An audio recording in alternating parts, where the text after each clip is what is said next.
Eh bien bonjour à tous, aujourd'hui on est parti sur un triple avis, cette fois 100% 4K, Inception, Logan, The Great Wall.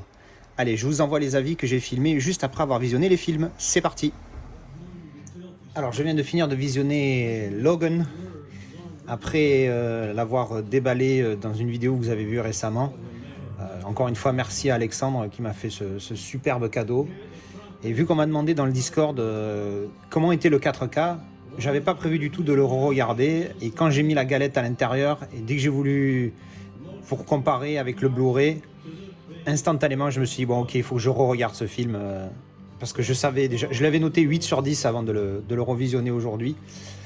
Et du coup je m'étais dit, voilà, 8 sur 10, je sais que c'est un pur film, allez je me le refais. En plus en 4K, ça va être énorme.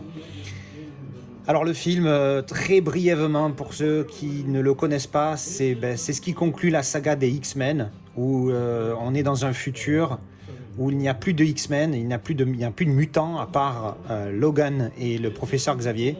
Et évidemment, ils ont vieilli entre-temps, donc Logan, il a encore sa régénération, il a encore ses griffes, il a encore son presque immortalité, mais il met beaucoup plus de mal à se soigner tout ça, et le professeur Xavier, il devient presque sénile, en fait, il fait des crises, mais bon, quand il fait des crises avec un cerveau comme lui, ça paralyse tout le monde à 300 km à la ronde, enfin bref, un truc comme ça.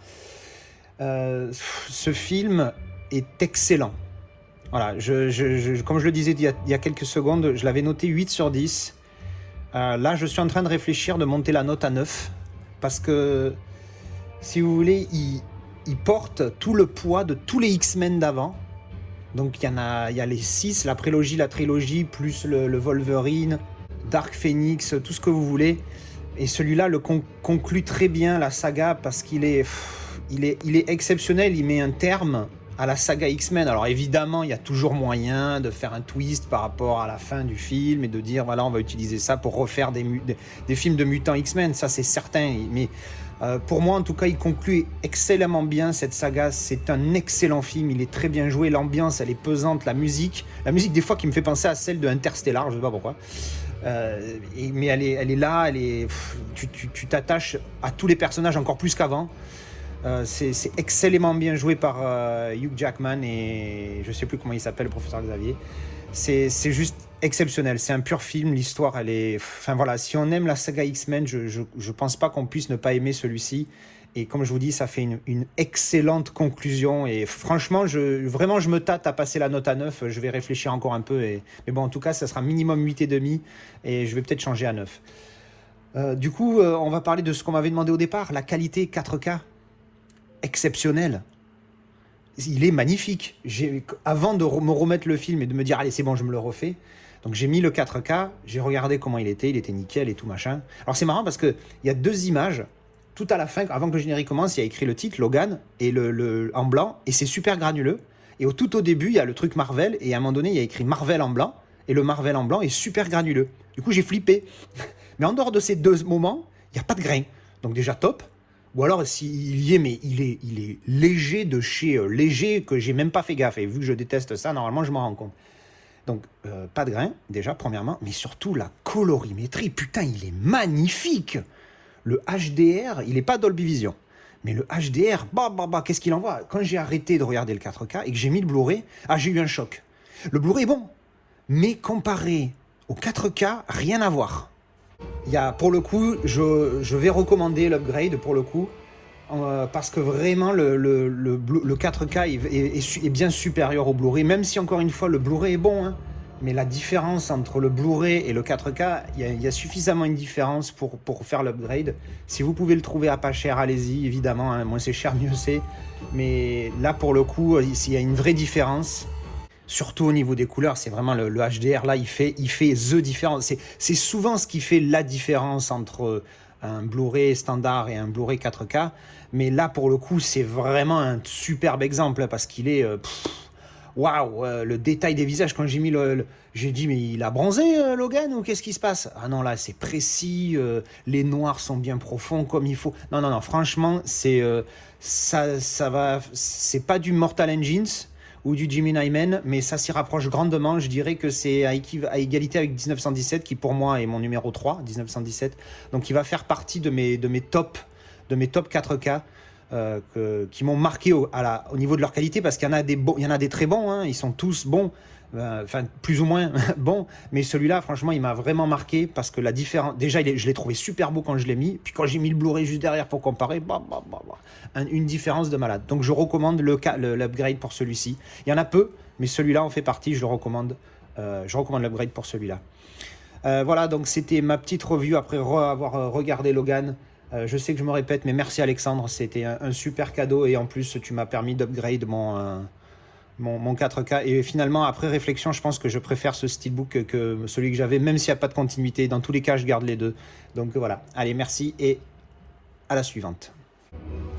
Alors, je viens de terminer de me revoir pour la deuxième fois Inception. Quel film, dis donc. On est sur le cul, hein. C'est vraiment une façon de voir les rêves assez particulière. Alors pour ceux qui n'ont jamais vu l'histoire, c'est DiCaprio, il est un agent spécial, on va dire, qui protège les gens de leur subconscient, dans leurs rêves. Parce qu'apparemment, dans le monde dans lequel on vit dans ce film, on peut se faire pirater nos rêves. Et donc on a besoin de sécurité rapprochée pour protéger ses rêves et pour pas divulguer ses secrets les plus profonds. C'est vraiment un film compliqué, j'avoue. Il y a 2-3 trucs que j'ai pas pigé, 2-3 scènes, mais comment ils se retrouvent là et pourquoi ils sont pas là, et puis des conneries comme ça, je sais plus trop. Mais sinon, on se prend très vite au jeu. Le film dure 2h20, je crois, un peu plus de presque 2h30. Et franchement, tu vois pas passer le temps, hein, parce que tu es là dans l'histoire, t'es happé, tu veux savoir comment ça va se passer et tout. Et puis tu te rends compte qu'en plus, après, il y a des rêves dans les rêves. Enfin, c'est un truc de malade. Et évidemment, il y a une histoire à côté parce que lui, il a ses problèmes perso qui rentrent en compte et tout ça, etc. Donc, si vous avez jamais vu, c'est un film à voir, hein. C'est un des films qui a la meilleure note sur IMDb. Il a 8,8 de moyenne, ce qui est énormissime de se rapprocher de 9 comme ça de moyenne sur plus de 2 200 000 notes, un truc comme ça. Donc, c'est énorme. Moi, j'avais mis 8 la première fois que je l'ai vu. Je vais rester sur mon 8 parce que j'avais envie de me sentir super hypé et de mettre un 9. Mais en fait, il est super, hein, c'est un excellent film, mais je vais rester à 8. C'est un bon 8, un solide 8. Et voilà, si vous ne l'avez jamais vu, je vous recommande fortement. Donc, comme vous pouvez le voir, c'est un 4K que j'ai récupéré il n'y a pas longtemps, dans le petit déballage de ma commande venue de Amazon Italie, si vous l'avez vu. Et alors, avant même de mettre le Blu-ray dedans, alors, déception. Non pas qu'il soit moche, mais j'ai regardé Logan hier, pour la première fois en 4K, alors que j'avais que le Blu-ray avant. Déjà, rien en ayant mis le 4K, j'étais sur le cul. Je me suis dit, putain, l'image, elle est magnifique. Mais quand j'ai mis le Blu-ray, j'ai fait, ah ouais, l'image, elle est pas magnifique. Elle est juste waouh. Avec Inception, alors certes, il est 7 ans plus vieux, donc on va me dire, oui, mais avant, il n'y a peut-être pas les technologies. C'est pas le problème. C'est juste que je m'attendais quand même que ce soit un petit peu mieux. Là, il était un peu granulé, pas spécialement gênant, mais bon, c'est pas trop grave. Mais bon, moi, le grain, je comprends toujours pas, hein. Moi, quand je vois du grain, je trouve que ça dégueulasse l'image, hein. Après, encore une fois, c'est chacun son goût, mais moi, c'est un truc, j'arrive pas à comprendre en quoi le grain améliore l'expérience cinématographique, je comprends pas. Mais bon, bref, c'est comme ça, hein, c'est chacun son goût. Des fois, il n'y a pas d'explication à avoir, c'est comme ça. Donc un petit peu granuleux, mais pas gênant, voilà, pas horrible, pas agressif, comme j'ai pu le voir dans certains films. Mais je m'attendais à ce que ça soit un peu mieux. Alors maintenant, je vais mettre le Blu-ray pour voir si vraiment il y a une différence avec le Blu-ray.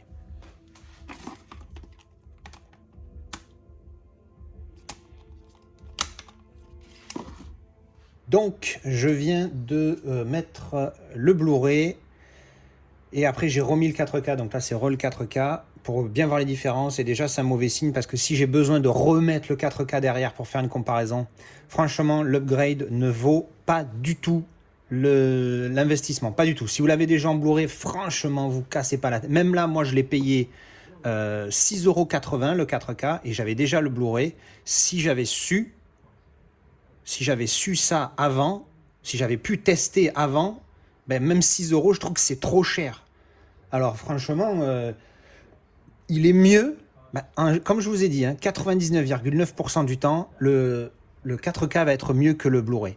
Mais, enfin en tout cas de ce que moi j'ai testé, hein, j'en ai 70 je crois de films en 4K et je les ai quasiment tous vus. Donc on va dire sur plus de 50 films, on va en dire en gros, il y en a plein que j'ai pas vu, mais bon, sur plus de 50 4K que j'ai vus, ils sont tous mieux, oui. Mais par moment, des fois, moi ce que j'aime pas, c'est quand par exemple la 4K amplifie le grain. puisque le scan 4K étant plus précis, il va chercher le grain sur la pellicule 35 mm, et là, pour moi, ça rend dégueulasse. Donc pour moi, ça empire le truc, même si techniquement, ça l'améliore. Enfin, je ne sais pas si c'est clair ce que j'explique. Mais, bref, pour revenir sur celui-là, franchement, l'upgrade, même 5 euros, hein, si je pouvais revenir dans le passé, je me dis économise 6,80 €, ben je le fais. Parce que franchement, non, enfin, je veux dire, j'ai mis les deux, les différences, elles sont mais d'une... Il n'y a rien, il y a quasi rien sur les visages par moment. Il y a un petit chouïa où tu vois que c'est un petit peu plus net, c'est un petit peu plus... un peu plus net, c'est ça. Mais vraiment d'un rien. Donc franchement, si vous avez le bourré, autant j'ai eu, je vous dis, des fois où les deux étaient proches, autant là, franchement, j'ai cherché, quoi. J'ai cherché sur des scènes, merde. Donc franchement, il vaut pas l'upgrade. Le 4K est pas exceptionnel. Il est bon, hein. Attention, comme j'ai dit, hein, c'est la meilleure qualité que vous pouvez voir le film, c'est celle-ci. Mais franchement, il n'est pas génial. Il n'y a pas de Dolby Vision non plus. Et non, franchement, si vous avez le Blu-ray, gardez le Blu-ray. Bref, voilà. Mais ça, c'était mon avis sur Inception en 4K. Alors, je viens juste de terminer The Great Wall avec Matt Damon. Alors, on va commencer comme d'habitude, hein, par le film. Après, on parlera qualité. Alors, le film... Eh bien, fidèle à sa réputation, c'est très moyen. C'est sympa, on passe un bon moment, il n'est pas très long, il fait 1h40, mais c'est pas du tout un grand film, hein. On en est même très loin. C'est sympa, voilà, on passe un bon moment. Grosso modo, l'histoire, qu'est-ce que c'est? Alors, c'est Matt Damon, c'est un espèce de brigand, de vagabond avec son pote, lui là, je sais plus comment il s'appelle, celui qui joue dans Game of Thrones. Et ils sont à la recherche de black powder, donc c'est la poudre noire là, pour les munitions, quoi, pour les bombes, etc. Ça se passe en Chine, hein, du coup, et ils sont près de la Grande Muraille de Chine, hein, d'où le titre, hein, The Great Wall, c'est en anglais, c'est la Grande Muraille. Et ils tombent en fait sur l'histoire, en fait, au début du film, il y a un petit texte qui explique que ce film-là va raconter une des légendes de pourquoi le mur existe et de ce qui s'est passé autour du mur, etc., etc. Et apparemment, il y aurait une armée de bêtes, voilà, qui essayent de...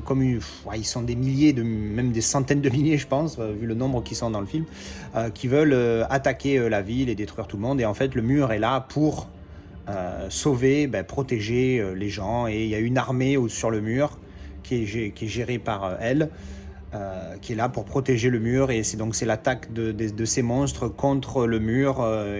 Voilà, et c'est tout. Bon, c'est très basique, super basique comme histoire. Mais bon, voilà, c'est sympa. Je crois que je vais mettre 5. Voilà, 5 sur 10. Ça mérite pas plus parce que franchement, le dialogue, c'est un peu light. Voilà, les dialogues, tu sens que, voilà, ils se sont pas cassés le cul. L'acting aussi, il est plutôt moyen quand même, hein, on va dire ce qui est. C'est pas du grand Matt Damon. En fait, c'est un film moyen. Voilà, il y a rien à... je crois que ça suffit comme description. C'est pas génial, c'est pas nul à chier, c'est très moyen. C'est moyen, voilà. Moyen, voire très moyen. C'est plus proche du 4 que du 6, hein, si vous voyez ce que je veux dire. Donc voilà, ça c'est le film, en tout cas c'est mon avis. Mais bon, voilà, on passe un bon moment, il est intéressant. Après, pourquoi je me suis acheté ce film? J'avoue que si j'avais pas eu cette raison-là, c'est-à-dire celle de la qualité du 4K, je l'aurais jamais acheté. Parce que c'est vrai qu'il a une bonne réputation et quand on regarde les tests et certains youtubeurs qui en parlent et qui donc décrivent la qualité d'image, hein, de ce film-là, franchement, ils sont là, ouais, c'est une référence et tout. Alors mon verdict, c'est vrai, il est magnifique. Il est très beau, mais il n'est pas parfait. C'est pas un Mortal Engines. Mortal Engines, de la première seconde à la dernière, il y a 0 défaut. The Great Wall, des fois, il y a des scènes où ça devient granuleux, flou. Alors, c'est un peu bizarre. C'est le changement de caméra, hein, certainement, qui fait ça. Mais par contre, les 3/4 du film, voire même un peu plus, c'est du solide, hein, c'est propre, il y a une précision de l'image, que ce soit sur les visages, sur les décors, il y a beaucoup de terre aussi, on voit dans les déserts de Chine, tout ça, on voit beaucoup de terre et les terres, les détails des cailloux, des machins, tout ça, c'est vraiment très précis, donc il est très beau, le HDR, alors il n'y a pas de Dolby Vision, malgré le fait que IMDb le notifie, il n'y a pas de Dolby Vision sur ce 4K, mais il est HDR10+, et il est superbe, hein, il est magnifique. Enfin, HDR10+, peut-être que je m'enflamme. Il est HDR, ça c'est sûr, je sais pas lequel. Est-ce qu'ils l'ont mis? Non, c'est pas indiqué. Il devrait le mettre, ça, c'est vraiment une information importante. Quel HDR c'est? Est-ce que c'est le HDR tout court, HDR10 ou HDR10+, ou Dolby Vision? Ça devrait être indiqué. Bref, bon, en tout cas, je pense que c'est minimum du HDR10.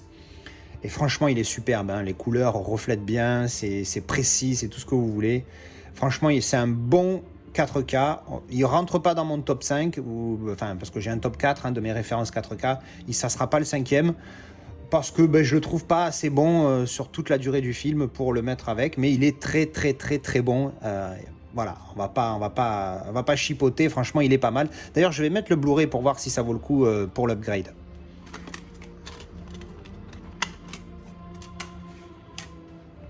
Alors, je viens de mettre le Blu-ray. Franchement, le Blu-ray est très bon aussi, hein. Ça va être compliqué de donner un avis. Je pense que oui, évidemment, le 4K est meilleur, et j'ai envie de dire bien meilleur. Par contre, si vous avez déjà le Blu-ray, l'upgrade ne sert à rien.